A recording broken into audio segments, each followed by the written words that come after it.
Anda mungkin sering dengar Ethereum ya, dan biasanya langsung mikir, oh itu mata uang kripto. Tapi, gimana kalau saya bilang cetak biru aslinya itu sebetulnya bukan tentang uang sama sekali, tapi tentang membangun satu komputer untuk seluruh dunia. Hari ini kita akan kupas tuntas sumber yang Anda berikan. White paper teknis Ethereum oleh Dr. Gavin Wood. Misi kita adalah membongkar ide besar di baliknya. Apa sih yang bikin dia beda dari Bitcoin? Dan gimana dia bercita-cita jadi fondasi hukum yang ditegakkan oleh kode. Oke, mari kita mulai ya. Di awal dokumen ini ada istilah yang jujur aja bikin pusing. Ethereum disebut sebagai mesin tunggal transaksional dengan keadaan bersama. Coba kita terjemahkan ke bahasa manusia. Ini maksudnya apa sih, Sam? Ini ide kuncinya sebenarnya. Jadi, jangan bayangin Ethereum kayak buku kas biasa gitu. Anggap aja ini satu komputer raksasa. Keadaan bersama atau shared state itu, artinya memorinya. Itu disalin dan disinkronkan ke ribuan komputer di seluruh dunia. Oh, jadi nggak terpusat di satu server gitu ya? Betul sekali. Nggak ada satu pihak pun yang punya, tapi semua orang bisa pakai. Dan transaksi di sini, itu bukan cuma kirim uang, tapi juga ngasih perintah buat jalanin program di komputer global ini. Wah, tunggu. Jadi ini bukan cuma soal desentralisasi uang kayak Bitcoin, tapi desentralisasi komputasi itu sendiri. Ini kan lompatan konsep yang luar biasa banget ya dari sekadar buku kas digital. Oke, jadi kita punya komputer global ini. Tapi gimana cara kita kasih perintah? Gimana kita jalanin program di atasnya? Saya tebak, disinilah smart contract yang sering kita dengar itu berperan kan? Tepat sekali. Nah, kalau Ethereum itu komputernya, maka Ethereum Virtual Machine atau EVM itu mesinnya. Semacam sistem operasinya lah. Sistem operasinya, oke. Betul.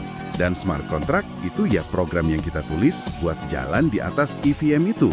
Jadi, pas Anda berinteraksi sama smart contract, Anda itu sebenarnya lagi nyuruh EVM buat eksekusi kodenya. Dokumen ini juga ngejelasin ada dua jenis akin. Satu yang kayak dompet biasa, dan satu lagi akun kontrak yang yaitu punya kode dan bisa bertindak otomatis sesuai programnya. Saya mulai paham nih. Jadi EVM ini kayak sistem operasi untuk hukum kripto itu. Bukan lagi hukum yang ditafsirkan manusia, tapi dieksekusi persis seperti kode yang tertulis, tanpa bisa diubah. Konsekuensinya besar banget. Tapi tunggu dulu, ide komputer yang bisa dipakai siapa saja ini kedengerannya agak bahaya ya? Bahaya gimana maksudnya? Bagus. Dan itu yang membawa kita ke salah satu inovasi terpentingnya, gas.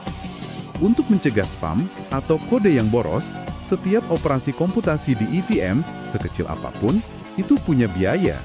Biaya ini diukur dalam unit bernama gas. Gas? Kayak bensin buat mobil gitu? Persis. Anggap saja, gas ini seperti bensin, semakin rumit dan jauh perjalanan Anda, atau dalam kasus ini, semakin kompleks program Anda, ya semakin banyak bensin yang dibutuhkan. Anda harus bayar biaya gas ini di muka pakai Ether atau ETH, mata uang asli Ethereum. Jadi gas itu bensin untuk menjalankan kode. Ini mekanisme yang cerdas banget sih untuk mastiin orang nggak main-main. Terus harga bensin ini apa bisa naik turun tergantung kepadatan jaringan? Betul, harga gas itu ditentukan oleh penawaran dan permintaan. Kalau jaringan lagi sibuk, harga bensin bakal naik. Ini secara nggak langsung mendorong para developer buat nulis kode yang efisien banget dan pengguna untuk transaksi pas jaringan lagi sepi. Jadi ada sistem ekonomi mikronya sendiri. Oke, jadi kalau kita rangkum, kita mulai dari dokumen teknis yang rumit. Tapi di baliknya ada visi yang sangat elegan. Sebuah platform terdesentralisasi untuk membangun aplikasi yang nggak bisa disensor atau dihentikan. Benar. Yang aturannya adalah kode itu sendiri. Dan ditenagai oleh ekonomi digitalnya sendiri melalui gas. Luar biasa. Betul. Dan ini memunculkan satu pertanyaan penting buat Anda renungkan, yang bahkan sudah disinggung di white paper ini bertahun-tahun lalu.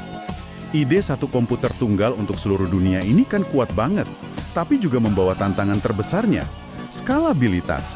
Saat Anda melihat perkembangan Ethereum hari ini, coba deh pikirkan, gimana caranya Anda menskalakan satu komputer tunggal agar bisa dipakai oleh miliaran orang di seluruh dunia tanpa harus mengorbankan desentralisasi, yang jadi alasan utama kenapa sistem ini begitu revolusioner.